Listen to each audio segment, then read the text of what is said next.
magpapatuloy ang pag-aaral natin, nakikibukas po ako. 1 Corinthians chapter 15 verses 8 to 11.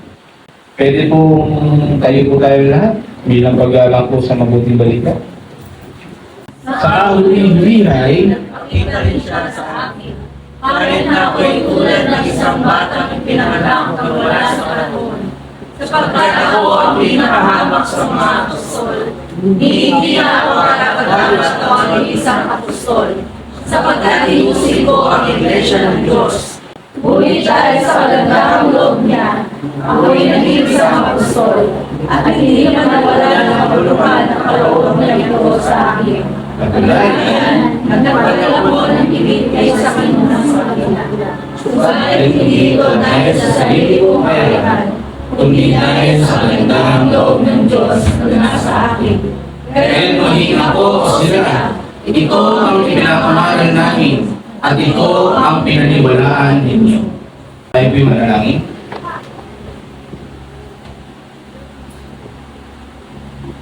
Ang maraming Diyos na banal at makapangyarihan sa lahat.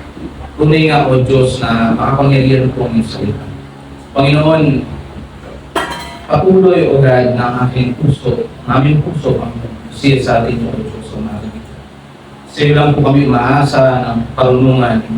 Sa iyo lamang po kami umaasa, Panginoon o God, ng paliwanagan sa mga nais niyo pong iparating at ituro sa bawat sa amin.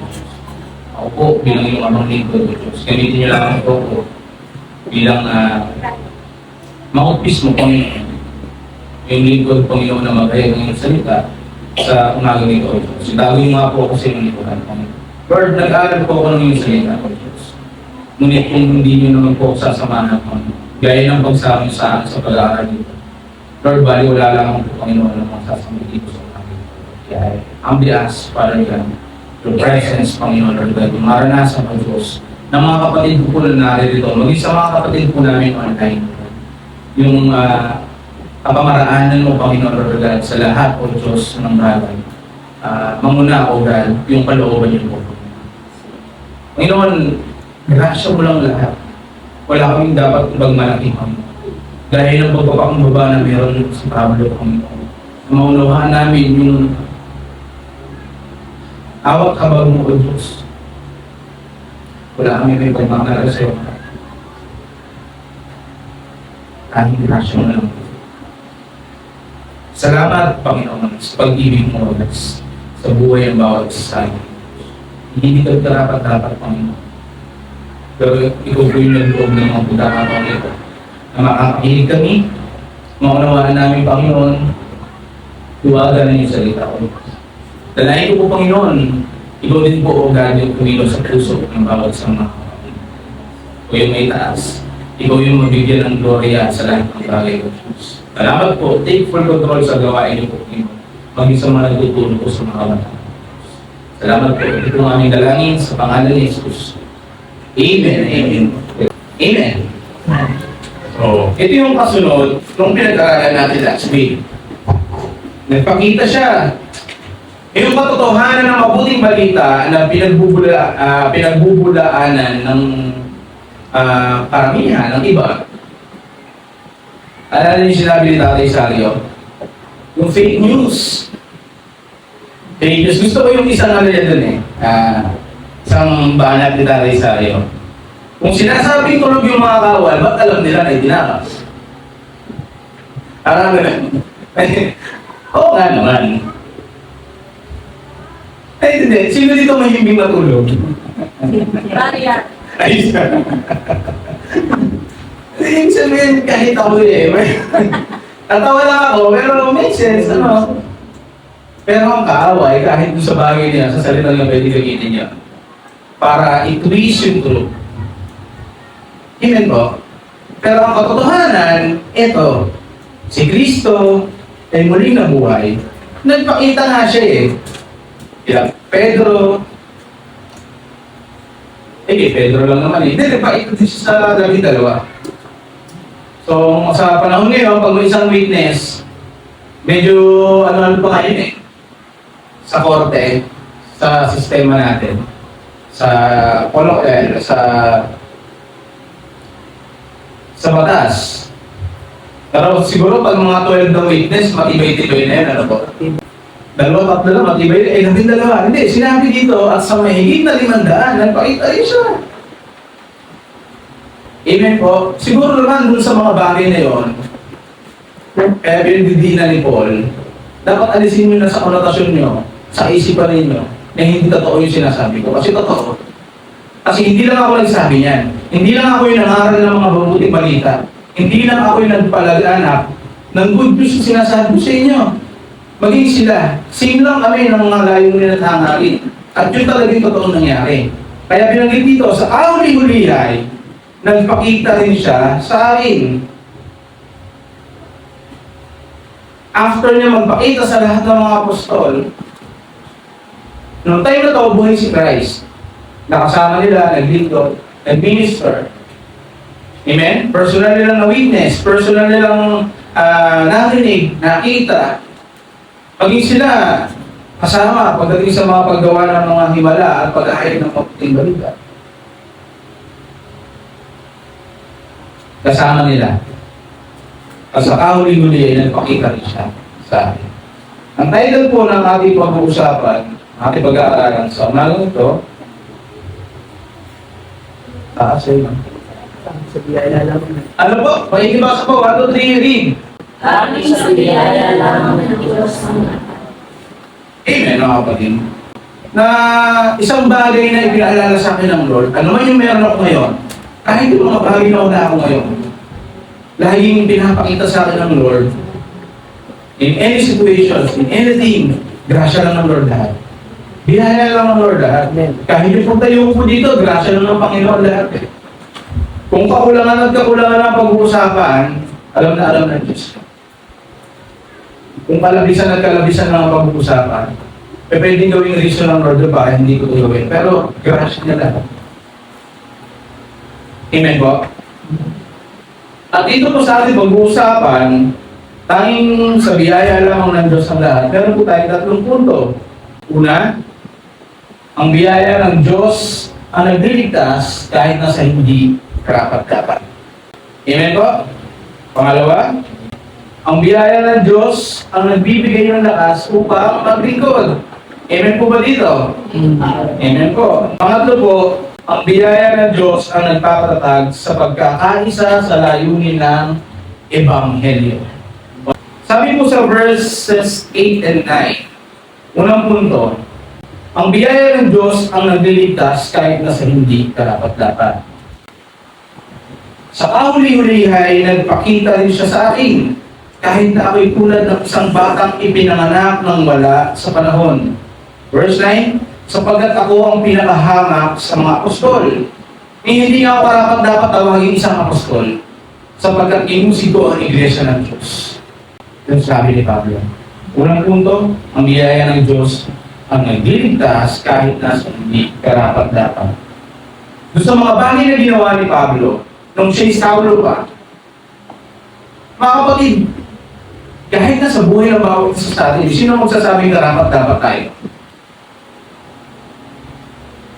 Ay, tanong kahapon sa namin devotion, sino dito walang kasalanan, tapos ang kamay?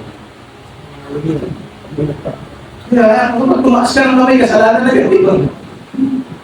Ang punto, si Paul, umuusig ng mga mananampalataya, pinapatay.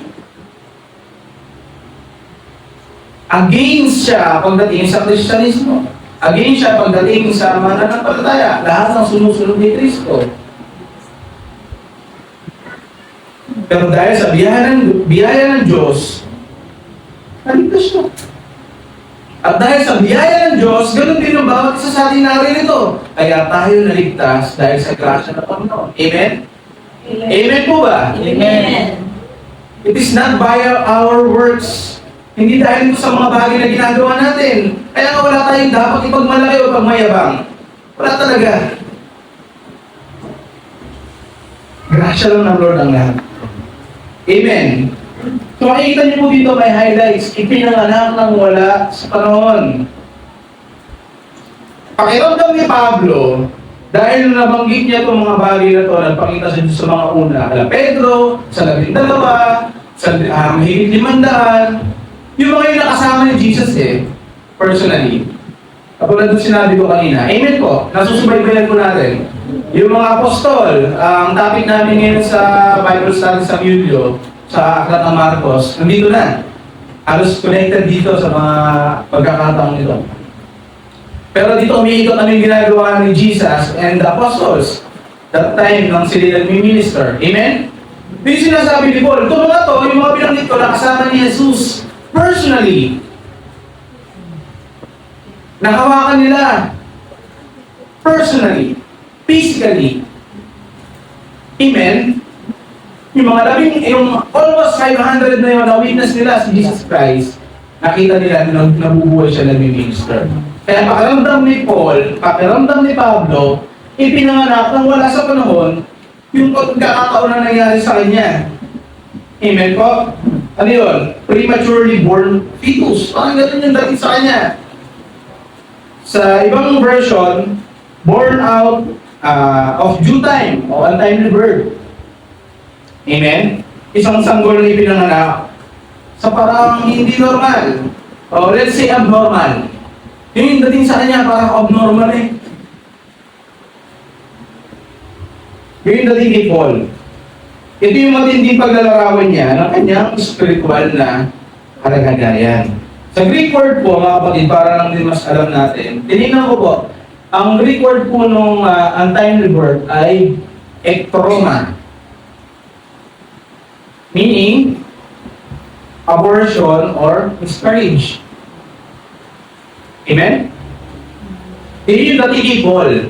Yun yung dating sa kanya. Ito yung sinasabi niya, with all yung the humility na meron siya, hindi ito pagmamayabang o parang may tampo. Hindi, ito yung tuloy natin. Ito yun. Kasi may tatlong bagay, bakit niya nasabi ito, mga kapatid. Una, si Pablo, admittedly, alam niyang hindi siya karapat-dapat. Alam niya yun. Iniisip ni Paul, wala siyang karapatan. Hindi nga siya angkop na tawaging apostol. Amen? Yung sinabi sa verse 9, di ba po? Hindi nga ako karapat-dapat tawaging isang apostol. Look at Paul's humbleness. Kapatid. Titignan natin, gano'n ka-humble si Paul. Ito yung mga bagay na nakikita niya, ba't niya ito sinasabi? Pangalawa, kakaiba yung paraan ng pagkatawag sa kanya ng Lord.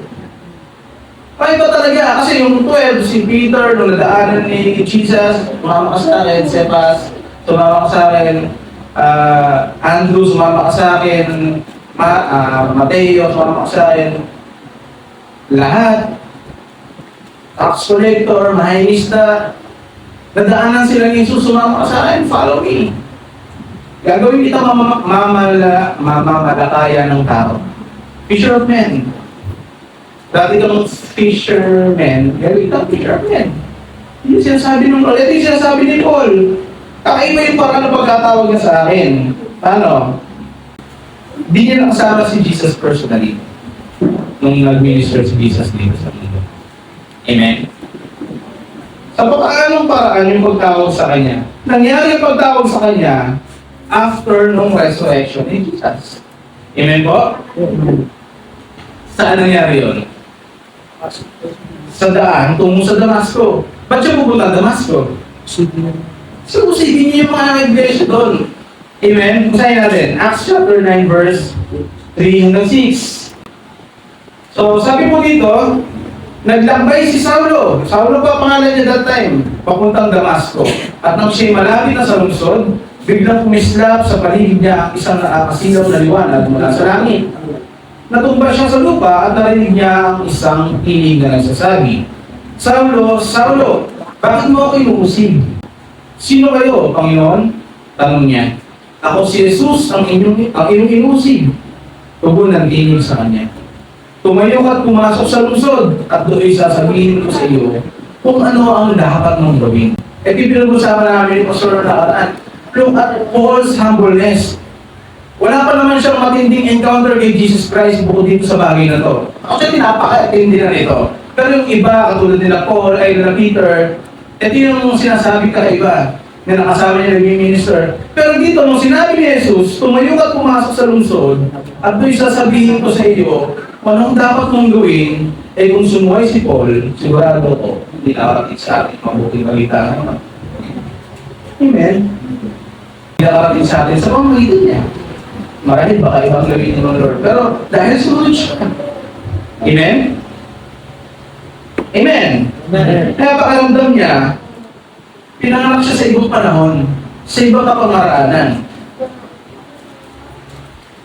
Pangatlong bagay, mga ina, sinabi, born out of time, born out of due time. Di ba yung Greek word na is ektroma?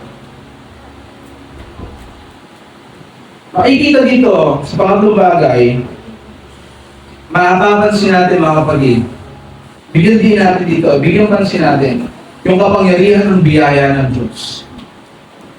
Bakit? Kung yung ektroma na sinasabi, yung untimely birth, nilarawan ni Paul, di ba? Nilarawan nito sa miscarriage, sa abortion, or yung buhay na tila wala ng pag-asa. Yun yung paglalarawan niya eh. At iba talaga yung pagkakapanak sa kanya. Compare mo dun sa mga ibang apostol. Pero dito makikita natin yung kapangyarihan ng biyaya ng Diyos. Mas pinagdidiinan ni Pablo, ang grasya at biyaya ng Lord kung siyang nagbigay sa kanya ng buhay at layunin. Amen? Kasi pag sinabi sa ating abortion, parang fetus, parang kabuhay-buhay. Hindi normal. Somehow, yung mga nabubuhay na hindi normal, somehow, yung hope nila ay hindi ganun ka kung wala ang Lord. Amen po? Amen. Pero kung may Diyos, yun yung kinaibahan ng may Panginoon tsaka sa walang Panginoon eh. Na kahit anong situation na meron ka, basta meron ka totoong pananampalataya sa Panginoon, buo ka. Amen? Kasi sinasabi ni Paul, dahil sa grasya at biyaya ng Lord, siya nagbigay sa akin ng buhay. Buhay at layunin. Hindi lang basta buhay ah. Tingnan niyo yung kapatid po ninyo. Tingnan niyo po yung mga katabi. Buhay ba yan? Ang punto, hindi ka lang basta buhay. May layunin ka, kapatid. May layunin po ang bawat isa sa atin. May layunin na yun kung ano yung kalooban ng Panginoon. Amen? Dapat naisin natin, Panginoon, ano ba yung layunin mo sa buhay ko? Gaya ng nakita ni Paul. Bakit? Ano bang meron? Si Paul, siya yung isang tao na tila wala ng pag-asa. Kasi siya po akong maliit. Sakto lang. Ako, hindi ko lang sinilagyan talaga ng mga buhay siya araw-araw. Simple lang. Si Paul talaga yung isang tao na tila wala ng pag-asa. Ano ba po? Isang tao na hindi nga karapat-dapat. Amen? Sinabi niya na yun, hindi siya karapat-dapat. Dumating ba sa buhay ng bawat isa sa atin, sa punto ng buhay natin, na wala din tayo ng pag-asa? Amen. Lalo nung wala pa tayo sa Lord. Amen po. Sino po dito 20 years na mananampalataya? Yours, mas no. Dito tayo. Wala pa po. Ang punto, yung buhay natin before, 20 years ago. 10 years ago, yung buhay na wala pa tayo sa Panginoon, akala natin pag nag-inom tayo ngayong gabi, wala na tayong problema. Ang pag-asa natin, pag-stress ako eh, wawalwal ako. Pag nagwalwal ka, tawag ng uwak, tapos sinabukasan anong ulam. May problema ka na dumagdag ka pa sa problema. Dinagdagan mo ba yung problema mo? Ang point is, dumating tayo sa punto na nung wala pa tayo sa pananampalataya, dumating tayo sa punto na wala talaga tayong pag-asa. Ang pag-asa talaga natin, kung ano yung kaya natin gawin ng paraan, gawa ng paraan. Ganun si Paul. Ganun din siya. Isang tao na tila wala ng pag-asa. Isang tao na hindi nga karapat-dapat. At isang tao na taga-usig na iglesia.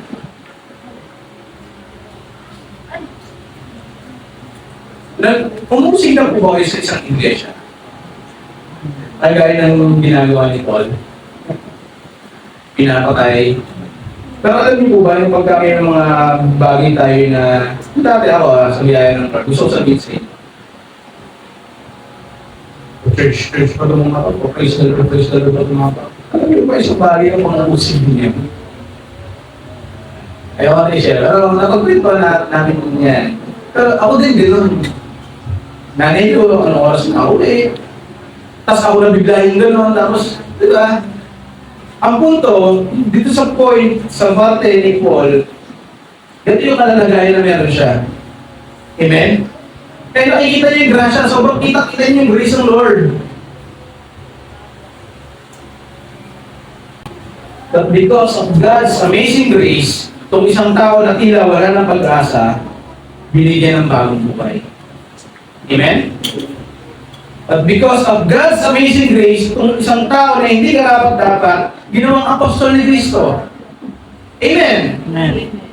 And but because of God's amazing grace, itong isang tao na tag-usin ng iglesia, naging tagapagpahayag ng Ebanghelyo. Mga kapatid, sino tayo noon? Sino tayo ngayon? Ano yung trending ngayon? From this to this. Yun. Na pwede mong isigaw sa mundo, hi, this is Ariel. From this to this. This is Lance. From this to this. This is Saulo. From Saul to Paul. Kung paano siya tinawag ng Lord, kung paano yung buhay niya dati, walang kwenta. Ano tayo? Move na tayo from this to this tayo. Pero yung buhay natin dati, mga kapatid. Imagine. Pabigay niyo ako. Pabigay niyo na ako, mga kapatid. Hindi naman siguro ko tatawagin ng pamilya kong halimaw kung hindi ako halimaw dahil talaga. O nga. Hindi ko pinagmamalaki ko.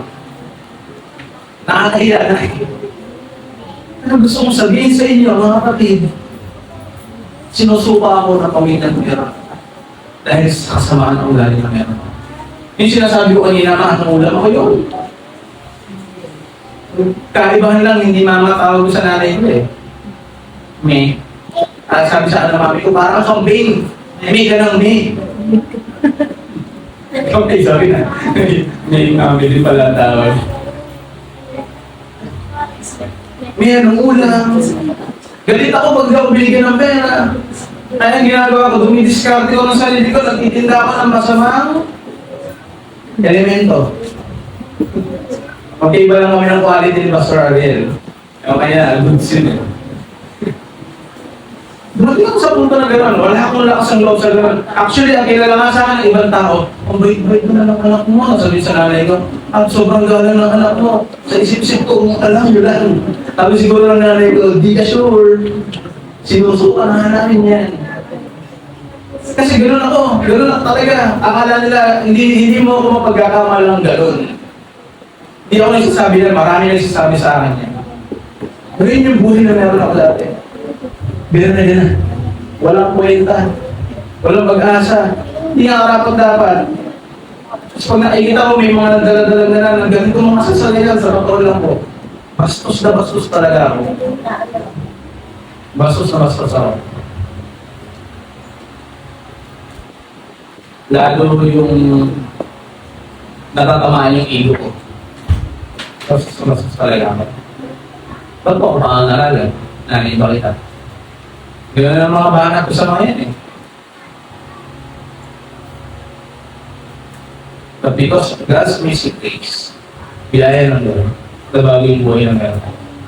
Yung natin, tinatawag din ang halimaw. Nakawa kayo. Bilaya ng Lord, pag nakikita niyo po makikita niyo yung group chat namin. Sinasabi ng mga ato, praise God, yung dating black sheep. Ngayon, nalilikod sa Panginoon. Hindi natin alam talaga. Grabe talaga, dati ayaw kitang kausapin kasi na napakabaksos mong kausap. Pero ngayon, parang masarap-sarap mong kausap. Hindi nga ako makahalik dati sa magulang ko Pero ngayon, talagang ay sa mga ati ko, wala. Biyaya ng Lord lahat. Kahit na po ako'y pastor in training ngayon, kahit nga po nung hindi pa, ang puso ko po, simula nung naunawaan ko ng higit, yung mabuting balita, Lord, gamitin mo yung buhay na meron ako. Kasi sayang. Sayang naman kung malalaman natin yung katotohanan, tapos uulang tayo po kuya ko eh. Sayang naman. Sayang talaga. Ginawa niya akong tagahayag ng mabuting balita. Sabi nga ni Kat, ang galing mo Lord, sabi ng asawa ko, yung mabuting balita, yung gospel, yung good news, hindi lang pala siya pangpatay. Kasi na-witness niya ako unang time na na-witness niya ako na magbahagi ng katulad ng ganito sa patay. Pwede din pala siya sa buhay. Ang buhay nga dyan, ang punto niya, pwede din pala siya sa dedication, pwede din pala siya sa magpapa-council, pwede din pala siya sa house dedication, pwede din pala siya sa internment, pwede din pala siya sa maraming bagay. Kumbaga, ang punto, doon sa mga nabanggit kong yun, grasya lang ng Lord yun. Dati ayoko talagang sabihin na si Jesus ang panampalatayaan ninyo. Kasi pag tinanong ako, anong basihan mo? Hindi ako sigurado dati. Hindi nga ako sigurado dati. Sa salvation, meron ako eh. Kaya nga manununtok ako dati eh. Totoo lang, ito. With all humility, dito pinagmamalaki. Kaya nga manununtok ako dati sa sobrang galit ko kasi di bali nang makasa pa ako, alam ko lang mga MDR, di naman yung buhay na meron ako. Kasi hindi ako sure. Hindi ako sure kung ligtas na ako. Kasi ang sinasabi sa akin, mula 2019, ang ini-input sa utak ko, hindi ka sigurado sa kaligtasan mo. Work out your salvation. Kasi hindi ka sigurado kung ligtas ka. Baka dumating si Jesus ngayon, bigla, 3, 2, 1, no, naiwan ka na, iwan ako sa Jesus ng church. Tapos nangangaral ako, ganun din sinasabi ko, sigurado ka na ligtas ka. Buti na lang, hindi ako sapak. So, sinabi ko yung pastor, ganun yung sitwasyon ko. Gaya ni Paul, biyaya ng Lord, narinig ni Pastor Lorenzo. Ano ka ulit? Magandang ka kasi may impyerno ka na? Hindi mo na unawaan. Ito siya sabi ni Pablo, hindi mo na unawaan yung mabuting balita na ipinangaral sa inyo. Ang gulo nyo. Sabihin nga po, ang gulo nyo. Kaya yung sa orin po yun. Bakit? Feeling ko hindi. Busy. Dahil ginagawa. Amen. Ang daming ginagawa na hindi naman ayon sa kalooban ng Panginoon. Si Paul, hindi sinasabi niya. Sobrang humble ni Paul eh. Amen. Makikita natin. And as part of being humble na meron ang puso ni Pablo, hindi niya kinakalimutan na dati siyang tagusin. Lagi niya sinasabi yun eh. Hindi niya pinagmamalaki. Pero ito yung buhay na meron. Parang sinasabi niya, ako nga, ito tatak na yung buhay ko. May pag-asa ka pa, kapatid. May pag-asa pa tayo. Dati siyang tagusin ng mga mananampalataya. Kaya habang lumalalim si Paul, hindi naman, mga kapatid, I urge you, maging sa akin personally, habang lumalalim tayo sa understanding natin about sa kabanalan ng Diyos. Lalo natin makita ang sarili natin. Hindi talaga tayo karapat-dapat sa harapan ng Panginoon. Tanging grasya lang yan tayo. Amen po? Parang tanging dapat pang pala. Grasya lang natin. Magbigyan tayo ng tas. Ano ba? Grace mo to. Yung iba hindi na bibigyan ng tas. Binigyan tayo ng gawain. Ano ba? Nag-isip tayo. Schedule ko muna. Pero grasya mo to Lord eh. Pwede naman si ganito. Bakit ako? Grasya mo Lord yun mga kapatid. Ang sabi ni Pastor Darren ng nakaraan, pag binigyan ka ng Diyos ang pagkakataon na maghayag ng mabuting balita, igawin mo yun. Hindi ka sure kung meron ka bukas na schedule. May pagkakataon ka pa na may hayag sa iba. Hindi ka sigurado sa araw ng mamaya, sa oras ng mamaya. Amen? Grab every opportunity na may mo ang mabuting balita. Amen. Amen. Ano yung isang example na sinasabi ni Paul? Galatia chapter 1 verses 13 hanggang 16. Hindi kaila sa inyo kung paano ako namuhay noon bilang kaanib ng relihiyon ng mga Hudyo. Walang awa kung inusig ang iglesia ng Diyos ang sinikap na itiwa sa akin.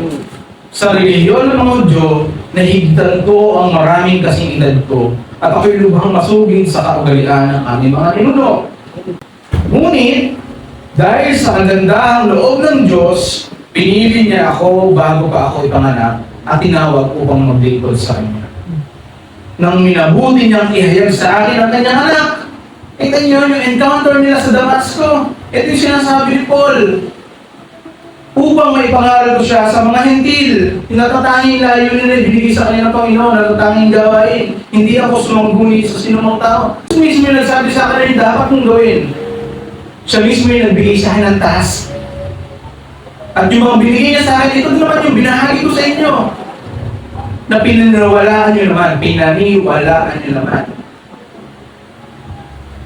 Amen. Ano pa? Unang Timoteo, chapter 1, verses 12 at 17. Nagpapasalamat ako sa ating Panginoong Kristo na nagbibigay sa akin ng lakas dahil itinuring niya akong karapat-dapat na maglingkod sa Kanya. Kahit na noong unay nilapastangan, inusig at nilahit ko siya. Sa kabila nito'y nahabag sa akin ng Diyos sapagkat hindi ko nalalaman ang aking ginagawa noong ako hindi pa sumasampalataya. Pinasagana sa akin ang kagandahang loob ng ating Panginoon at ipinagkaloob niya sa akin ang pananampalataya at pag-ibig na natatagpuan sa aking pakikipag-isa kay Kristo Jesus. Totoo ang pahayag niya ito at dapat paniwalaan ng lahat. Si Kristo Jesus ay dumating sa sanlibutan upang iligtas ang mga makasalanan. At isa siya doon. Yung pinupuwet ni Paul. At ako ang pinakamasama sa kanila. Hindi nga siya isa doon eh. Siya ang pinakamasama sa kanila. Ngunit ako pinakamasama ay kinahabagan upang ipakita ni Kristo Jesus sa pamamagitan ko ang kanyang lubos na pagtutyaga, ang kanyang lubos na pagtutyaga at upang ito maging halimbawa sa mga sasampalataya at bibigyan ng buhay na walang hanggan. Purihin natin at walhatiin magpakilaman ang isang Diyos, haring walang hanggan, walang kamatayan, at hindi nakikita. Amen. Amen po. Pinakitaan ng awa si Pablo. Pinakitaan ng grasya at tabag ng Diyos. Dati nga akong taga-usig, nilapastahan ko ang iyong iglesia, ang iyong pangalan.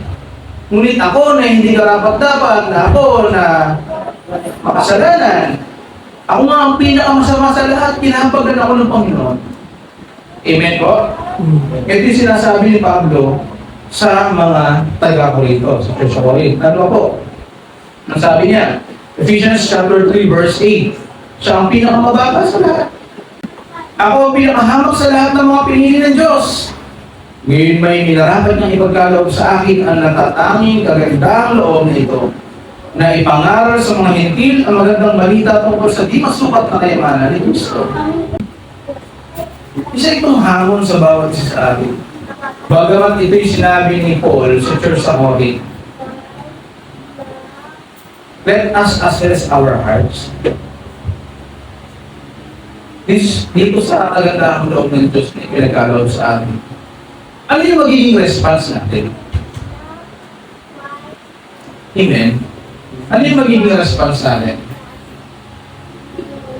So yun yung magmamatter doon eh. Pangalawang punto po, sabi po sa verse 10, pangalawang punto, ang biyaya ng Diyos ang nagbibigay ng lakas upang paglingkod. Amen po?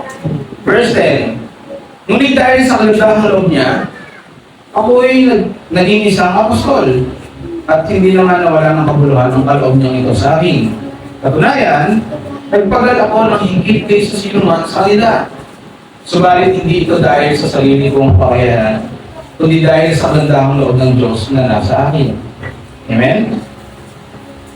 By the grace of God, I am who I am. Sa ESV, English Standard Version.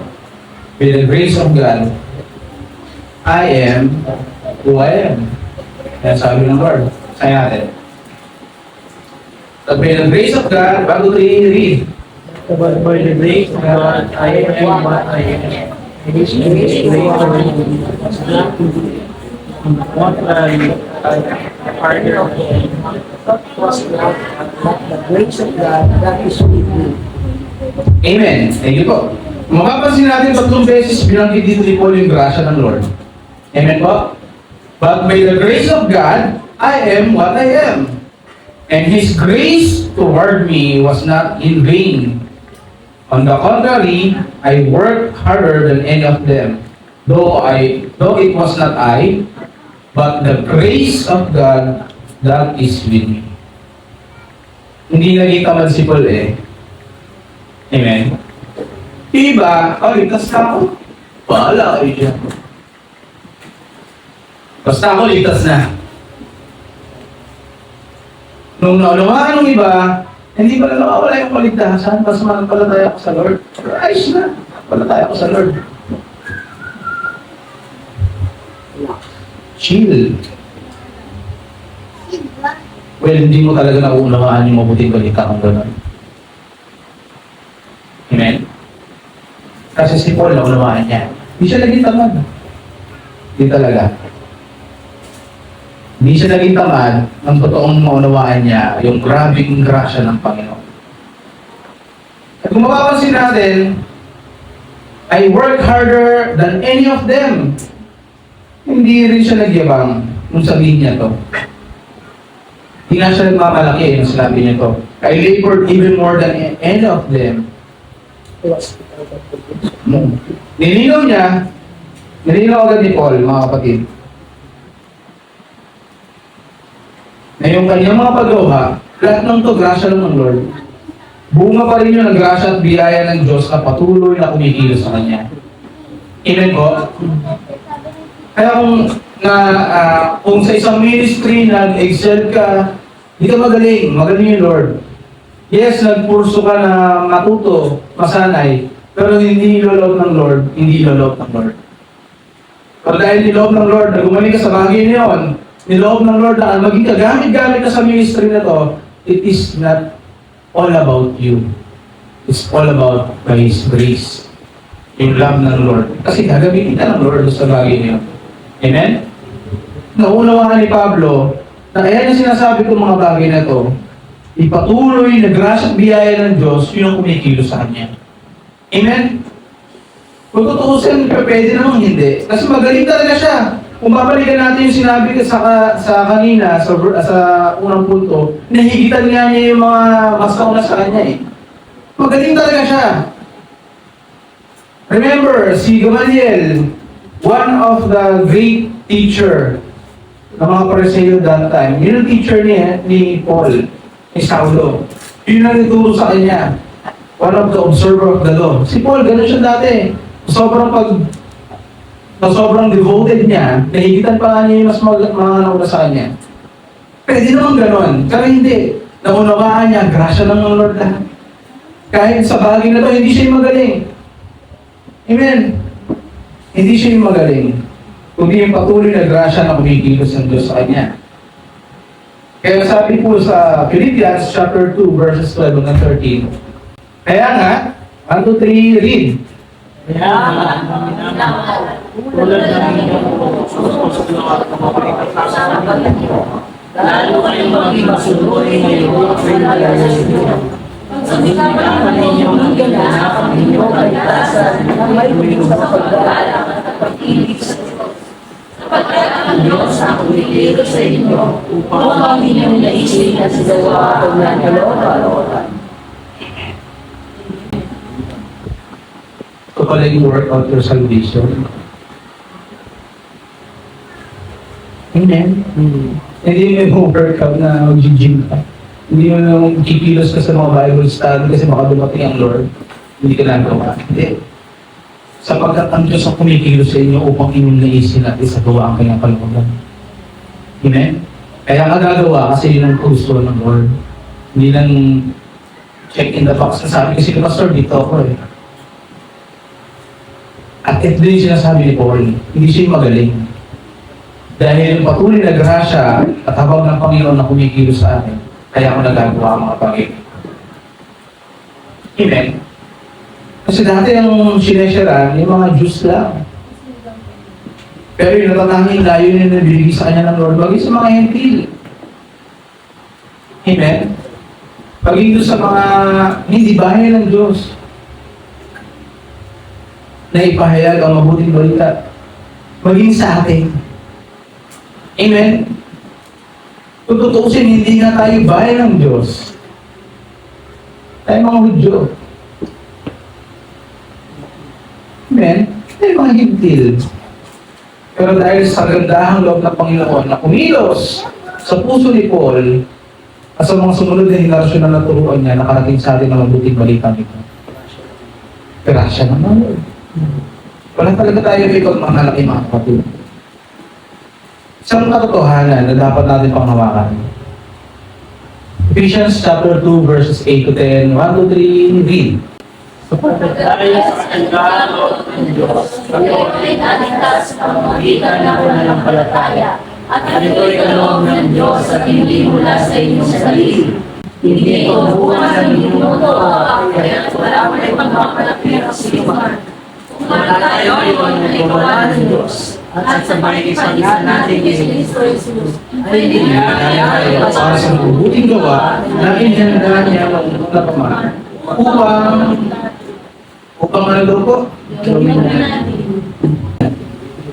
Amen? Hindi po sinabi upang hindi natin gawin. Kaya gawin nga natin kung ano yung kalooban ng Panginoon. Nakikita po natin from verses 8 to 9, it is by His grace alone, through faith alone, kung bakit tayo naligtas. Amen po.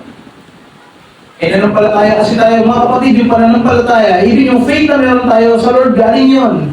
Diba, Jesus is the author and the perfecter of our faith. Amen po. Wala tayo may pagkamalaki. Wala talaga. Wala talaga. May hindi ko bunga ng inyong mga gawa, kaya walang maipagmamalaki ang sinuman.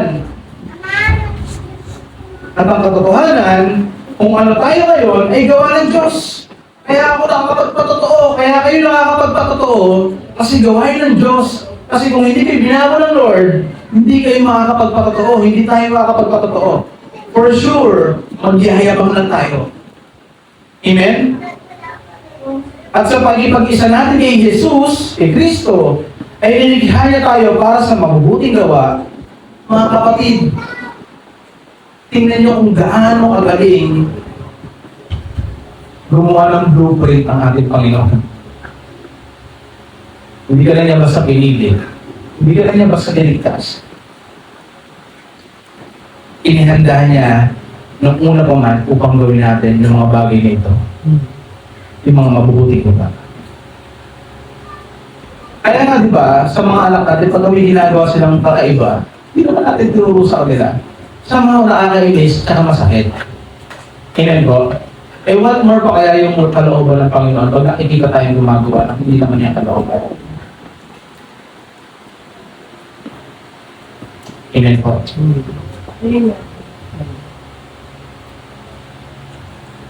This is the unmerited favor from God. Pabor. Galing sa Lord. Pag binigyan ka ng pabor ng Diyos, mga kapatid, isa na tayo sa pinakamapalad na nilikha ng Diyos sa buong mundo. Yung ibibigay sa atin ng pabor lang, yung malilikha natin. Amen po? Grab every opportunity. Pag may pagkakataon na mag-share tayo, mag-share talaga tayo. Don't hesitate. Kasi ang Lord naman yung uusap para sa atin. Kaya mahalaga din talaga na nagbabasa at nag-aaral ng mabuting balita. Yun yung katotohanan. Sabi niya, di ba po, yet not I, but the grace of God that was with me. 2 Corinthians chapter 4, verses 7 hanggang 12. 1 to 3, read. Ngunit, Ang may pinagkalooban at kayamanang spiritual ito ay tulad sa mapalawak na gawa sa puso. Upang ipailala ang lakinang kapangyarihan ito ay sa Diyos. at hindi sa amin, Pahirap sa amin, ngunit hindi kami nalulukin. Kung minsan napapagabag, ngunit hindi kami nawawala ng pag-asa. Inuusig kami, ngunit hindi pinapabayaan. Napapatumba kami, ngunit hindi lubusan na ilulog mo. Lagi namin taglay sa aming katawan ang kamatayan ni Jesus upang sa pamamagitan ng aming katawan ay mahayag ang kanyang buhay. Habang kami nabubuhay, dahil kami nabibigit sa kamatayan alang-alang kay Jesus, upang sa aming katawan may kamatayan ay mahayag ang kanyang buhay. Kaya habang nagwawagi sa amin ang kamatayan, nagwawagi naman sa inyo ang buhay. Amen. Ay, umuulan, di mo na ako mag-ooro. Ang amen, di mo na ako mag-ooro. Buhay at kamatayan na pinag-uusapan dito. Pero nagpatuloy pa rin si Pablo. With that to, mga kapatid. With that to. Kung na pa tayo walang oras, paano natin maaabot kung di natin pupuntahan? Paano natin gagawin yung mga buting bagay na pinapagawa sa amin ng Diyos kung di natin gagawin? Amen. Hindi ko sinasabi dahil ako po yung nasa oro ngayon. Pero sa biyaya ng Diyos, kahit tanongin niyo po si Lord, mahal na mahal po yung mga ganung bagay. Kasi sa pamamagitan ng ganung bagay, kaya hindi nakarating sa amin yung buting balita. Amen? Sino dito yung nag-walking sa isang church? Si church ako. Click ko lang. Di ba halos lahat sa atin na bahagian? Di ba halos lahat sa atin na sharean? Amen po? So yung love na na-receive natin, yung grace na na-receive natin, yung effort na na-receive natin, yung sacrifices na na-receive natin, and now we're enjoying this kind of love, paranas din natin sa kanila. Amen po? Mamaya may oro po. We will see. We trust the Lord. Amen po? Sa kabila ng lahat, dahil sa grasya ng Lord, patuloy na ginagawa ni Paul ang mga bagay nito. Last point. Sabi po sa verse 11, ang biyaya ng Diyos ang nagpapatatag sa pagkakaisa sa layunin ng Ebanghelyo. Mamaya may oro. Kaya't maging ako o sila, ito ang pinapangaral namin. At ito ang pinaniwalaan ninyo. Amen. Ang punto ni Paul, ang punto ni Pablo, mga kapatid, it's not about me. It's not about Cephas. It's not about Apollos. Hindi ang punto dito sino nag-preach. Hindi ang punto dito kung si Pastor Lawrence. Hindi ang punto dito kung ako, si Pastor Junel, kung sino mga PIT mag-preach. That's not the point. Ang point is about yung message ng Ebanghelyo. Amen?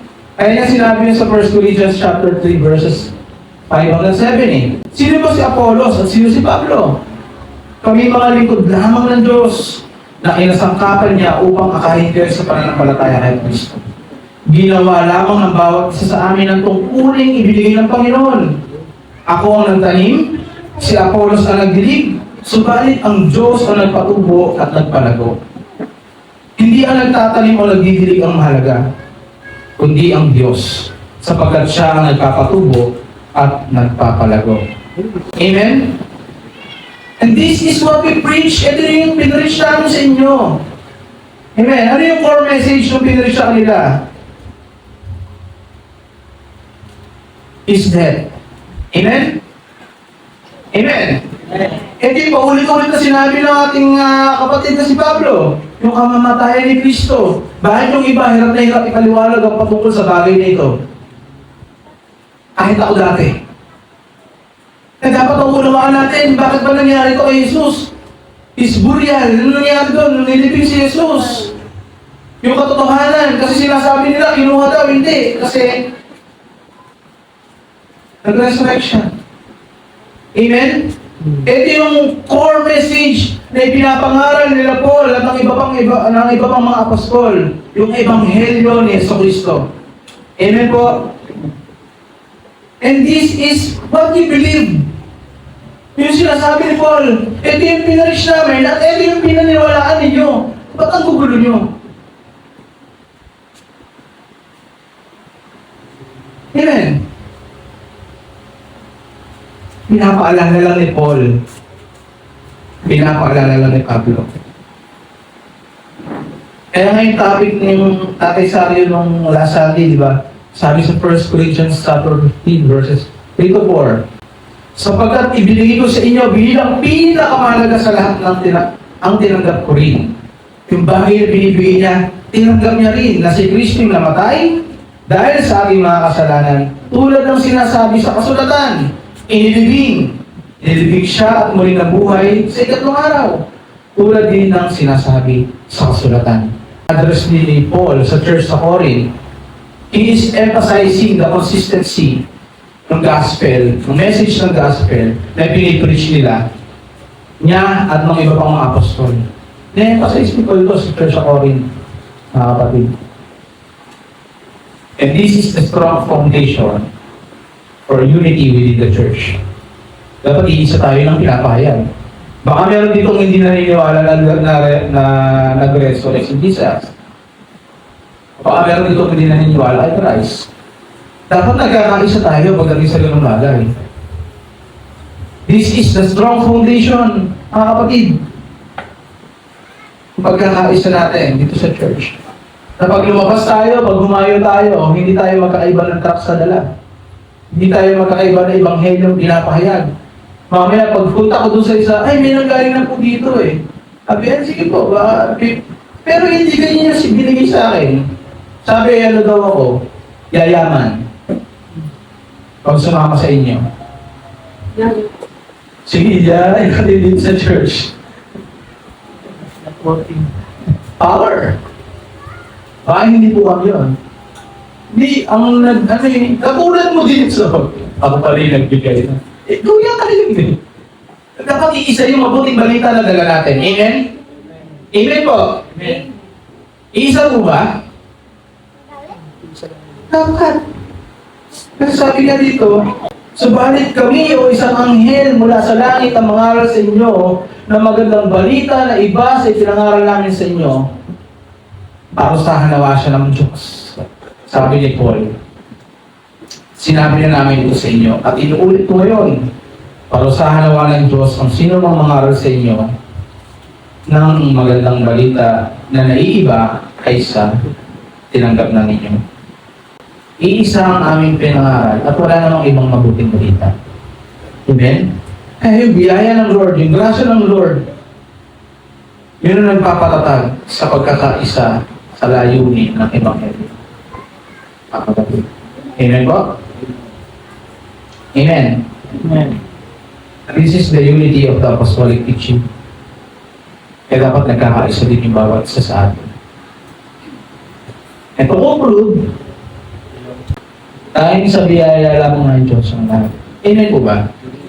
Sa lahat ng bagay na nangyari, sa lahat ng bagay na ginawa ni Paul, sa lahat ng naging resulta, at sa lahat ng mga nagpapatuloy, tanging sa biyaya lamang ng Diyos ang lahat. Walang may pagmamalaki ang sinuman. Kaya pinupunto niya dito, ang biyaya ng Diyos ang nagliligtas kahit na hindi karapat-dapat. Kung may mga konotasyon tayo, ay, puro ka to, baka huwag na natin share. Sorry, puro ka to daw. Si Lord yun eh. Kung hindi natin pupuntahan, paano makakapakinig? Faith comes by hearing. Word of God. Amen? Makakapakinig lamang kung may magpapahayag nito. Eh, ayaw mo pumunta eh. Tama na makakarinig. Kaya kapuntahan natin. Amen po? Kasi biyaya lang ng Diyos kung ba't naliligtas. Kahit ang katulad ko, ang katulad ng bawat isa sa atin na hindi karapat-dapat. Pangalawang punto, ang biyaya ng Diyos ang nagbibigay ng lakas upang maglingkod. Hindi naman talaga tayo yung malakas. Hindi ko yung sinabi ko kanina ang love na love, hindi. Dahil yun ang nilagay sa akin ng Lord. Hindi ako nagmamagaling, kundi yun yung binigay sa akin ng Diyos sa grasya. Binibigyan niya ako ng lakas upang magpatuloy sa paglilingkod. Kung magtatanungan tayo dito, alam natin, may kakaiba tayong mga version ng mga problema.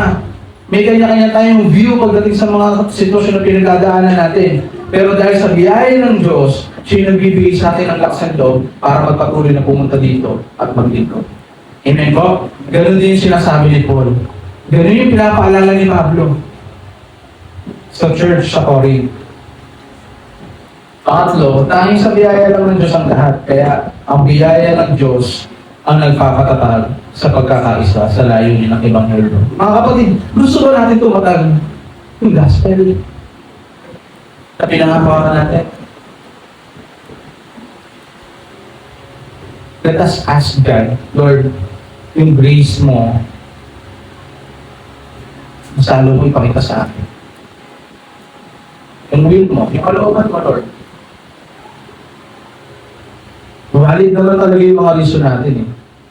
We cannot question yung mga reason. Katulad ng last week, kita tayo, binalot kasi excited na excited. Tapos biglang namatay si nanay. Paano na yun? Yung mga unexpected eh, di ba po? Dapat may oro na. Pero sa biyaya lang talaga ng Diyos ka.